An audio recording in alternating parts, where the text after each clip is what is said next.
Hi, welcome to County Connection. I'm your host, Supervisor Daryl Seymore, District 4, and today we have a fantastic guest with us today, Catrina Jenkins. She's our emergency preparedness person, emergency manager for Navajo County. Catrina, tell us a little bit about how long you've been with Navajo County and what your role of being emergency manager is. Well, thank you for having me first and foremost. I have the honor and privilege of working for Navajo County for 23 years. Tomorrow is my anniversary. All right, that's awesome. Yeah, I'm pretty excited. I started out as a dispatcher and a position came open under emergency management in 2007, I think it was. So for about 15 years now I've been doing emergency management and I love it. I have the best coworkers to work with, the best team ever, I call them, and they make my job so easy. So it truly is fun to go to work every day.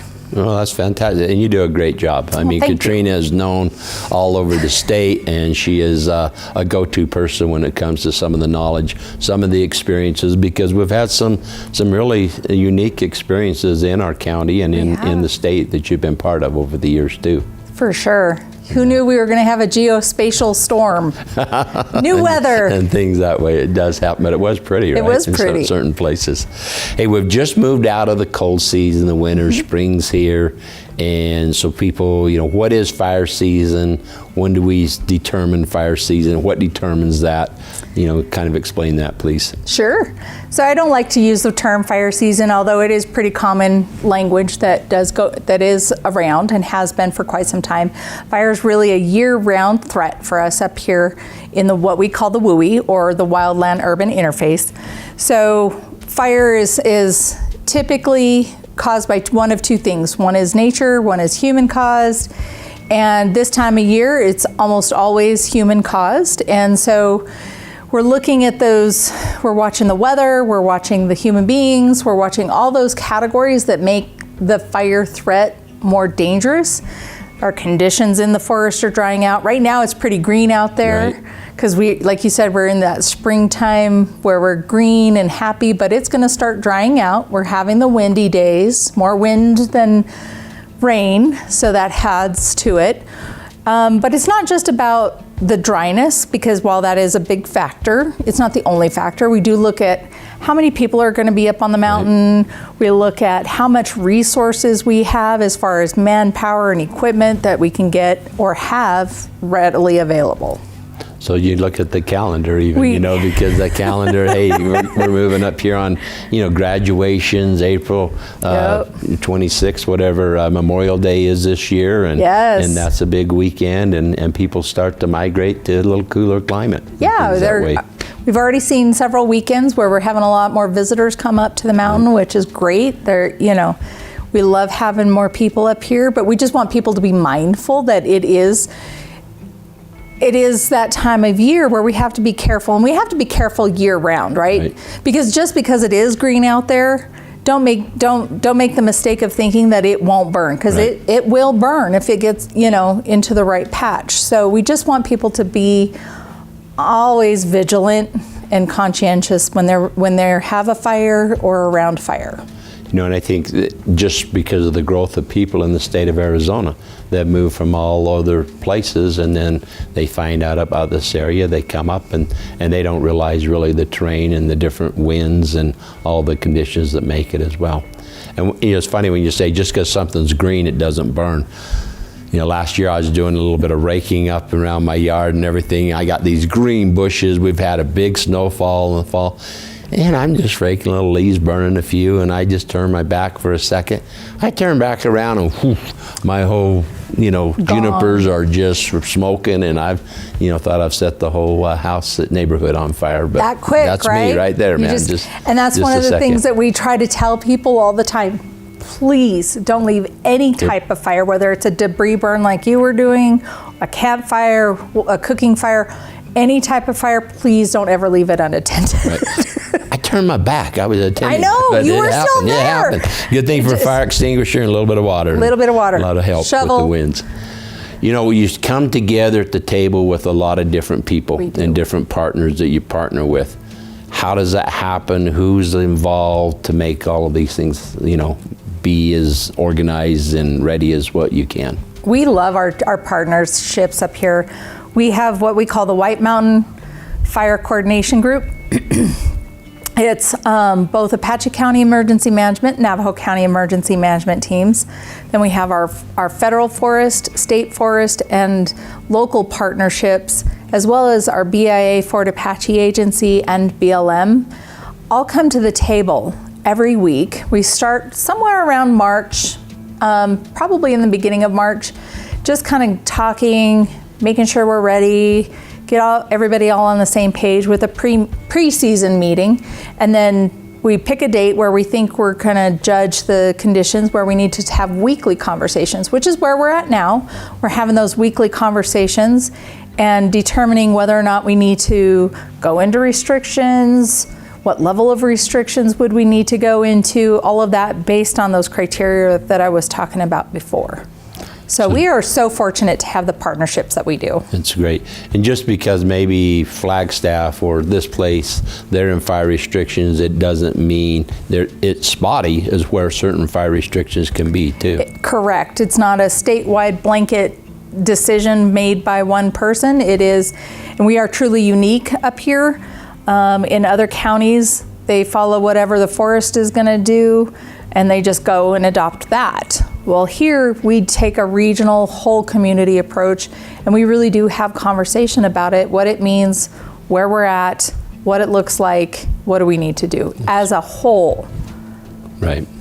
You know, tell me, you know, there's the old story of Smokey the Smokey Bear and the things that we have going on. It's a fantastic story, but it's not always told, and sometimes it's maybe even been forgotten a little bit.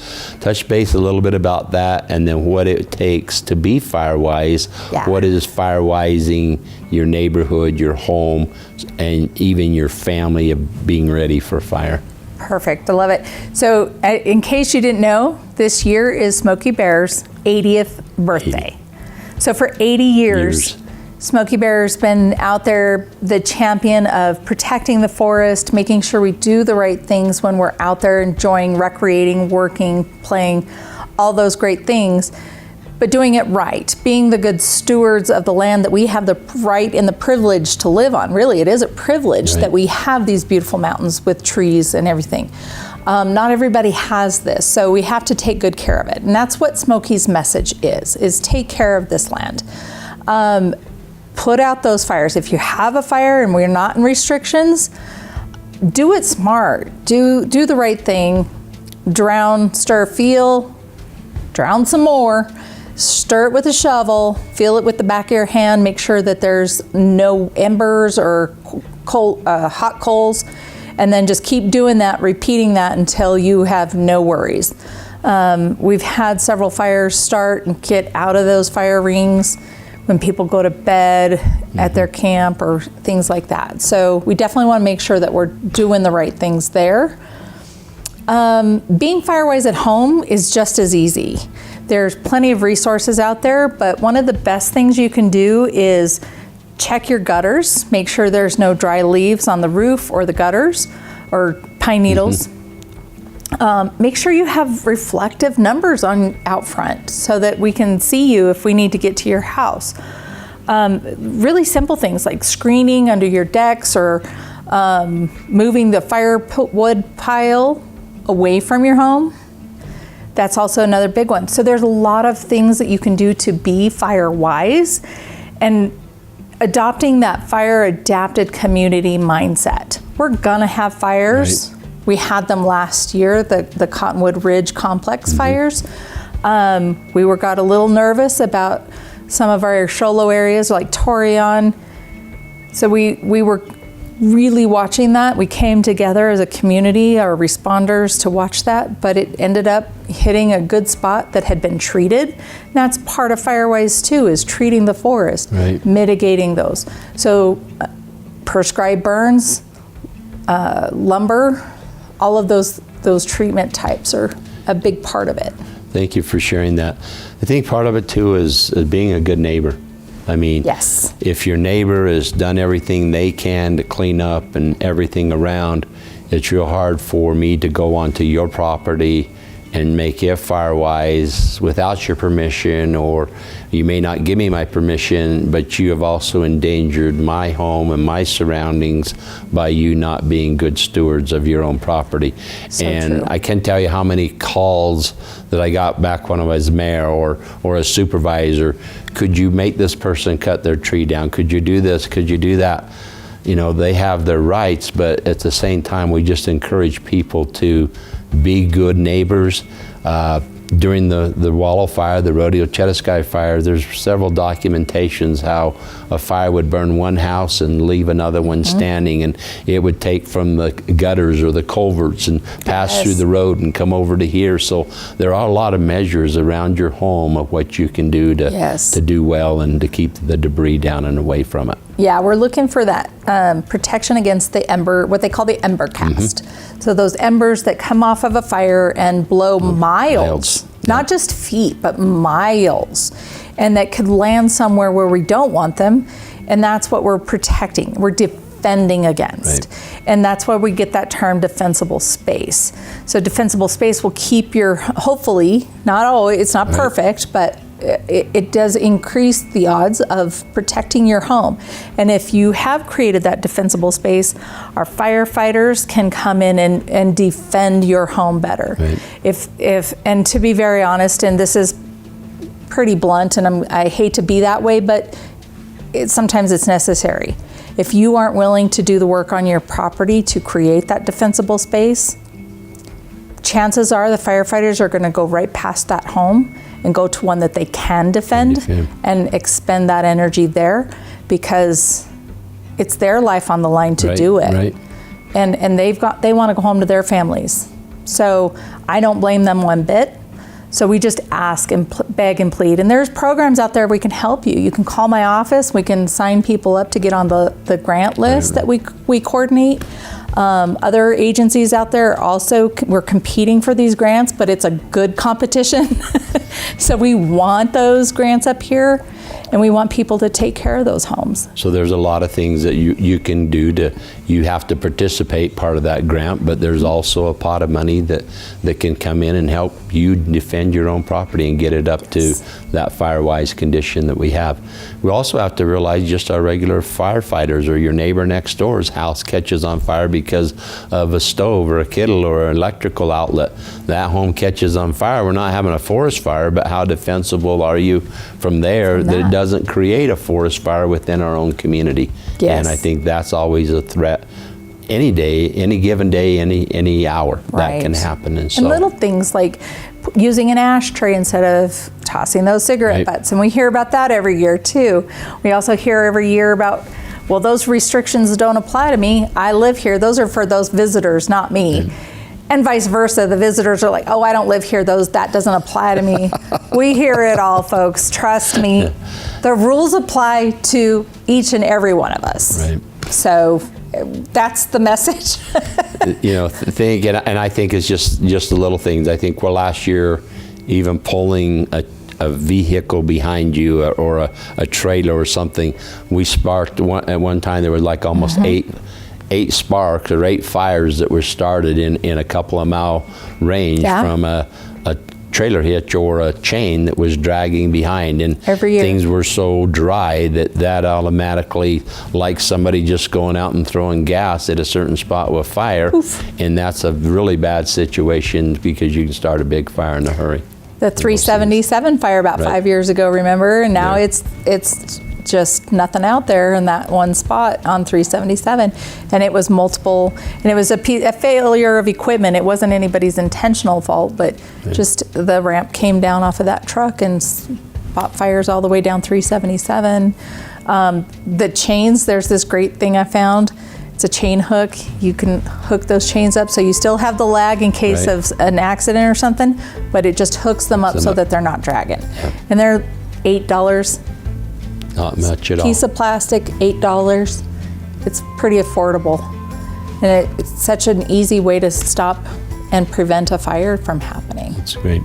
Well, Catrina, it's always good to have you. It's always great to know that you're working to help defend and to be prepared. Emergency preparedness is a huge, huge effort. In a few months, we might be talking about being prepared for floods or being prepared for evacuation, whatever it is that falls under your category of being ready, being prepared, having agencies in force, and relying upon good information. And where does the best information come that you can share with us there? We ask that everybody follow vetted sources of information, so something official, whether it's from Navajo County. The Navajo County Emergency Facebook page is one example. Navajo County page, the Sheriff's Office, and the Sheriff's Office and the City of Show Low are competing for apps this year. They're not competing, I'm just kidding. Right. But they both have apps. You can find them in your phone's app store now. And Navajo County Sheriff's Office, City of Show Low both have an app. They will both be able to push out messaging through those apps. And then there's the alert system. We have Ready Navajo County Alert System. You can sign up by going to the Navajo County website under the Emergency Management Department, and it will take you right there, and it takes about 5 minutes to sign up. So if we do have an evacuation, we're going to send out an alert message. We're going to put it on the radio, of course, and other things, but that alert system is really one of our best tools. So we encourage everyone to make sure that they're signed up, that their information is up to date. And again, if you need any help, call my office. The number's on the website. I made sure today before I left. That's great. That's great. Well, thank you, Catrina. I appreciate it. It's always a pleasure having you My today pleasure or to be talking here. to you wherever we run into each other. Thank you so much, Supervisor. Thanks again for watching County Connection, and we hope to see you and hope that you have a very safe and wonderful summer. Thank you.